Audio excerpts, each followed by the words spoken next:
Tudo bem? Bem, boa tarde a todos. E eu agradeço por estarem aqui.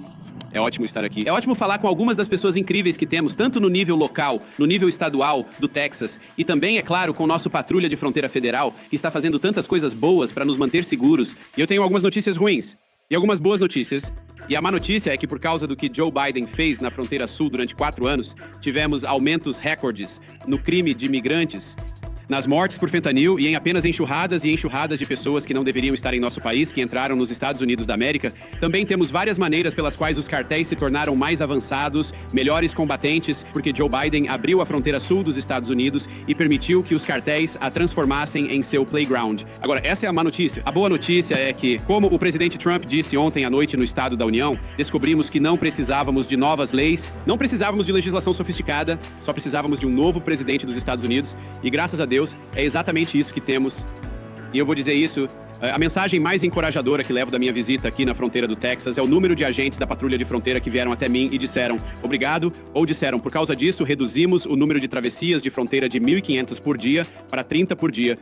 Ou as pessoas que vieram e disseram, vimos uma redução de 85% do número de pessoas que estão morrendo na fronteira sul dos Estados Unidos, e a cada dia que continuamos a manter esta fronteira segura, isso significa menos crimes de imigrantes, isso significa menos fentanil entrando em nossas comunidades, isso significa mais segurança e proteção para o povo dos Estados Unidos da América. E claro, sabemos que o problema da fronteira, a crise da fronteira sob a administração de Biden foi uma crise nacional, mas afetou agudamente as comunidades bem aqui. E eu já ouvi histórias comoventes de pessoas que ainda estão juntando os pedaços, prefeitos locais que ainda estão lidando com as consequências orçamentárias do que a administração de Joe Biden permitiu acontecer na fronteira sul dos Estados Unidos. E isso também é algo que o presidente Trump vai ajudar a abordar, ajudar a consertar e ajudar a resolver agora. Eu queria trazer o secretário Hegseth e o diretor Gabbard do DNI para cá, porque, primeiro, eu obviamente gosto da companhia deles e é bom tê-los aqui comigo, olhando ao redor hoje, mas infelizmente, sabemos que, por causa do que aconteceu, a crise na fronteira se tornou uma questão de inteligência nacional e também se tornou algo que requer o envolvimento do Departamento de Defesa. Eu estava conversando com Paul Pérez mais cedo. A tecnologia de drones que os cartéis estão usando requer, infelizmente, uma resposta militar e apoio militar. Então foi importante para o secretário Hegseth ver o que está acontecendo, porque sabemos que os milhões e milhões de pessoas que foram liberadas nos últimos 4 anos, muitas delas estão conectadas a terroristas estrangeiros. É importante, líder de inteligência, ter uma noção do que ocorre aqui no terreno. Antes de respondermos à imprensa, darei ao secretário Hegseth e depois ao diretor Gabbard a oportunidade de dizer algumas palavras. Senhor, secretário... Bem, senhor vice-presidente, muito obrigado por nos convidar. É ótimo estar aqui com você, com o diretor, com nossos amigos civis. E em outros tons de verde, esta é uma demonstração de uma verdadeira parceria na fronteira sul, como o presidente Trump deixou claro desde a campanha e desde o primeiro dia e na noite passada. A segurança da fronteira é segurança nacional, E do Departamento de Defesa, observamos por algumas décadas as fronteiras de outras pessoas sendo protegidas, enquanto a nossa estava aberta para uma invasão de drogas, violência e caos nas comunidades americanas. Isso para sob o comando do presidente Trump. E o Departamento de Defesa tem recursos que podemos utilizar. Não apenas tropas, não apenas vigilância, não apenas equipamentos, sim, mas planejamento e capacidades reais que melhoram o que a Patrulha de Fronteira já está fazendo. E é por isso que tem sido incrível ouvir de nossos parceiros sobre o que conseguimos permitir que eles façam, facilitar para eles, e vimos isso nos números, queda de 98% nas travessias na fronteira sul. Ainda não estamos com 100% de controle operacional, mas estamos a caminho porque esse é o mandato que o presidente desistiu. Então, mais recursos estão chegando a esta fronteira. Estamos dedicados a protegê-la. Essa é a razão da nossa viagem e da nossa parceria. E quero agradecer a todos os homens e mulheres que têm feito isso recentemente em uniforme, que têm feito isso há muito tempo. Bem aqui, dedicaram suas vidas a proteger o povo americano. E no Departamento de Defesa, estamos comprometidos em continuar sendo uma grande parte disso. Então, senhor vice-presidente, obrigado por nos receber com certeza. Obrigado. Ótimo. Agora, diretora de Inteligência Nacional, Tulsi Gabbard. Tulsi. Obrigado, senhor vice-presidente, por sua liderança e por trazer a atenção do país para o que tem acontecido aqui na fronteira e a mudança significativa que já ocorreu no curto período em que o presidente Trump está no cargo. Realmente, o que você está vendo aqui hoje e o que continuará a ver é um esforço unificado da equipe de segurança nacional do presidente Trump, do Departamento de Segurança Interna, em direção à nossa missão, que é garantir uma sociedade segura, livre e próspera para os americanos. Como diretor de inteligência nacional, há várias áreas nas quais estamos focados. O presidente mencionou em seu discurso que mais de 21 milhões de pessoas cruzaram nossas fronteiras ilegalmente sob a administração de Joe Biden. Há muitos deles que não sabemos quem são. Eles não foram verificados. Não sabemos onde eles estão. Vou dar um exemplo rápido de um dos problemas que estamos enfrentando. Da Ásia Central, havia mais de 4.000 pessoas que cruzaram nossas fronteiras usando uma rede afiliada ao ISIS. Nosso Centro Nacional de Contra-Terrorismo analisou e identificou esses indivíduos. Havia centenas deles que eram ou terroristas conhecidos ou associados a terroristas conhecidos. Essa informação foi fornecida à administração Biden. Você deve se lembrar de algumas notícias. Um pouco mais de 100 dessas pessoas foram presas em 2024. Dos que foram presos. Apenas 8 foram deportados ou permaneceram sob custódia.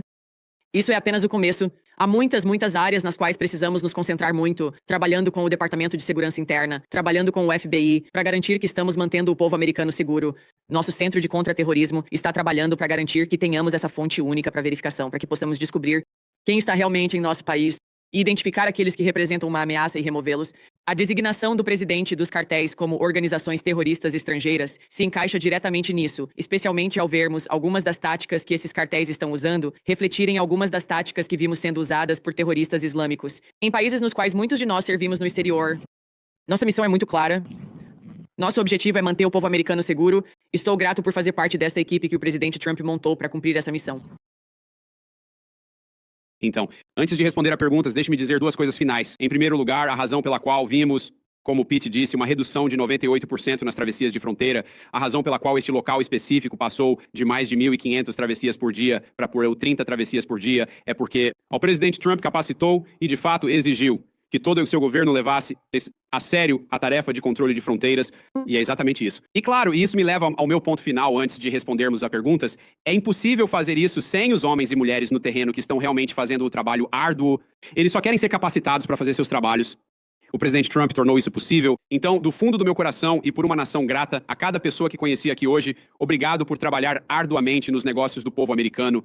Foi uma honra estar com vocês, foi uma honra ver o que vocês fazem e vamos continuar apoiando vocês nos próximos 4 anos. Deputado Gonzalez, obrigado por estar aqui e obrigado por sua liderança. E agora vamos responder a algumas perguntas dos repórteres, senhor.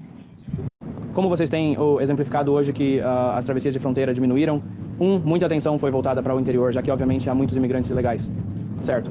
Qual é, na sua opinião, o maior obstáculo para realmente realizar as deportações em massa de Trump, do presidente Trump? Mesmo que sim, como apreensões, prisões e deportações aumentaram neste primeiro mês, mas muitas pessoas estão esperando uma capacidade maior para a deportação. Então, o quê? Então, deixe-me dizer algumas coisas sobre isso. Então, primeiro de tudo, Roma não foi construída em um dia e nós vimos aumentos bastante significativos nas deportações, apreensões e prisões. Mas temos que lembrar que o presidente Biden desmantelou todo o regime de aplicação das leis de imigração deste país. Estamos tentando reconstruir para que possamos realmente capacitar as pessoas a fazer cumprir as leis de imigração do povo americano. É senso comum, é o que o povo americano quer que façamos. Há algumas outras coisas nas quais estamos trabalhando e eu não quero me antecipar a nenhum anúncio público, mas uma das maneiras que queremos garantir que estamos fazendo cumprir nossa fronteira é facilitar para as pessoas que estão aqui ilegalmente voltarem para casa por conta própria. Não queremos ter que sair por aí prendendo cada pessoa, mas vamos fazer cumprir as leis de imigração do povo americano. Se você está aqui ilegalmente, a mensagem da nossa administração é que você deve voltar para casa e se quiser vir para os Estados Unidos, se inscreva pelos canais adequados. Isso é uma coisa importante que estamos fazendo. E a última coisa é que isso custa dinheiro. Uma das partes mais importantes das prioridades de reconciliação do presidente é, claro, a reforma tributária, por um lado, e, por outro lado, garantir que tenhamos os recursos adequados para que possamos pagar pelos voos, pelos centros de detenção e por todos os componentes necessários para garantir que estamos reencaminhando imigrantes ilegais de volta ao seu país de origem. Eu garanto que isso faz parte das prioridades do presidente. Continuaremos trabalhando nisso. Fizemos muito progresso, mas vamos continuar trabalhando nisso durante o restante do mandato do presidente. Sim, pode falar. Quero perguntar sobre o muro na fronteira e as tarifas, mas primeiro sobre o muro na fronteira, como você e o Você consegue ver seu veículo de imprensa quando fazem perguntas, sim? Reagan Rees, Daily Caller, obrigado. Como você e o presidente definem sucesso neste mandato com o muro na fronteira e quanto da fronteira sul precisa estar murado antes que Trump deixe o cargo? Bem, olha, eu acho que a esperança do presidente é que até o final do mandato consigamos construir todo o muro da fronteira. E claro, essa é a estrutura física do muro da fronteira em si, mas ouvimos até hoje que há tantas boas ferramentas tecnológicas, tantas ótimas tecnologias habilitadas por inteligência artificial que nos permitem, por exemplo, uma câmera, não é uma pessoa, mas uma câmera capta alguém a 2 milhas de distância que está prestes a cruzar a fronteira sul. Talvez são gado, certo? Talvez seja você sabe, um bicho no deserto, talvez seja um ser humano com uma arma nas costas. Estamos usando inteligência artificial para nos tornar melhores no trabalho de fiscalização da fronteira, mas precisamos garantir que essa tecnologia seja implantada em toda a fronteira sul-americana. Vamos fazer isso o máximo que pudermos, da forma mais ampla que pudermos, porque é assim que vamos proteger a segurança do povo americano. De falar, última... Eles foram causados porque eles enviaram 10 mil soldados para a fronteira. O que eles podem fazer desta vez para acabar com as tarifas? Bem, o que o presidente disse é que precisamos manter o compromisso do governo do México em levar a segurança da fronteira a sério. O fentanil é a única maior causa de morte entre os mais jovens americanos. E sabemos que uma parte substancial disso, você sabe, né, os precursores são feitos na China. Eles vêm para o México, são fabricados no México e trazidos para o outro lado da fronteira pelos cartéis de drogas mexicanos. Queremos ver menos americanos morrendo por essas terríveis overdoses de fentanil. Quando vamos aplicar o máximo de pressão possível sobre o governo do México, de certa forma, veja, o presidente obviamente se importa profundamente com o povo americano. Ele serve primeiro ao povo americano. Na verdade, eu acho que ele está fazendo um grande favor ao povo do México, porque se eles não conseguirem controlar esses cartéis, o povo do México vai acordar em um estado narcotraficante, onde os cartéis têm mais poder do que o próprio governo deles. O presidente Trump está tentando ajudar. O governo do México precisa levar a sério essa questão da aplicação das leis de imigração. Lá atrás, sim. Senhor vice-presidente Ali Bradley, News Nation. Então, desde a designação dos cartéis como terroristas, isso dá aos Estados Unidos carta branca para entrar no México e atacá-los lá? Quero dizer, agora, obviamente, eles atacaram os Houthis no Iêmen, então por que não, quando vimos violência transfronteiriça, persegui-los no México? E então a minha segunda pergunta é sobre uma designação que eu gostaria de seguir, por favor. Pode fazer a segunda pergunta? Por que o cartel de Juarez La Línea não é designado quando está em um dos lugares mais mortais do planeta? Juarez foi designado como uma das cidades mais mortais. Fica bem em frente a El Paso. Conversamos com líderes da comunidade, eles dizem: sabemos que o cartel de Juarez está operando no EUA e também seus afiliados. Nem queremos falar sobre isso em voz alta porque então seremos alvos. Eles estão com medo. A patrulha da fronteira até pensou que eles foram designados, mas não foram. O Departamento de Então, Estado não sobre me isso, disse estamos por quê. analisando organizações adicionais. Obviamente, essa é a determinação de se classificar uma organização específica. Uma organização terrorista é algo com o qual consultamos nossos líderes do Departamento de Defesa. Nós também consultamos nossos amigos e outros governos. Mantemos a opção de designar mais organizações como organizações terroristas, se acharmos que precisamos fazer isso para proteger o povo americano. E eu acho que o presidente Trump deixou isso muito claro. Ele não vai hesitar em classificar algumas dessas organizações de cartéis como terroristas, se achar que precisa fazer isso para proteger o povo americano. Sua primeira pergunta foi sobre... desculpe, sim. Então, veja, eu não vou fazer nenhum anúncio sobre invasões ao México aqui hoje. O presidente tem um megafone e, claro, ele vai falar sobre essas questões conforme achar necessário. Mas, o que designar? Organizações de cartéis nos permite fazer é mobilizar todos os recursos do Exército dos Estados Unidos para realizar uma séria aplicação das leis na fronteira. Claro, o presidente vai tomar a decisão sobre como vamos empregar essas forças, mas nossa esperança é que o México leve esse trabalho a sério. Não queremos ter relacionamentos negativos com o governo mexicano. Queremos que o governo mexicano se ajude, mas também, nesse processo, ajude o povo americano ao levar essas organizações a sério. Isso vai desestabilizar todo o país do México, todo o governo. Se eles não levarem isso mais a sério, estamos esperançosos de que eles vão, e se não o fizerem, então, claro, vamos descobrir o que fazer a partir daí. Bom raciocínio. Univision. Então, você acabou de mencionar algo sobre a invasão do México.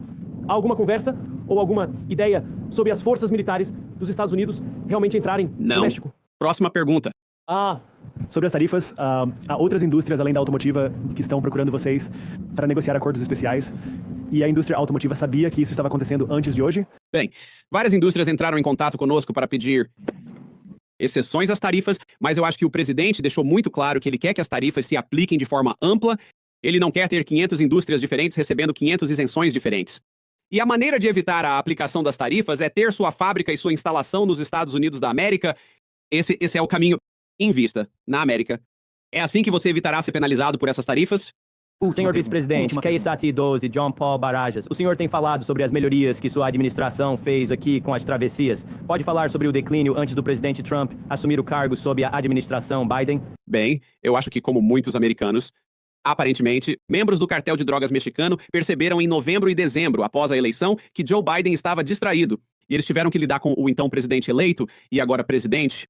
Se você olhar para o que causou as quedas antes da posse, as pessoas vão te dizer que sabiam que Donald Trump estava voltando ao cargo, eles sabiam que ele ia levar a fiscalização da fronteira a sério, e assim, eles já estavam se adiantando para realmente reduzir esses números de cruzamentos ilegais. Nós vimos isso do governo mexicano, é claro, porque estávamos ameaçando algumas sanções econômicas contra eles, mas também vimos isso dos próprios cartéis, e mesmo hoje, porque, claro, leva um tempo para ir das partes mais profundas da América Central até a fronteira sul dos Estados Unidos, o que frequentemente encontramos é que há um número enorme de imigrantes ilegais que já começaram a fazer a jornada e decidiram, sabe de uma coisa?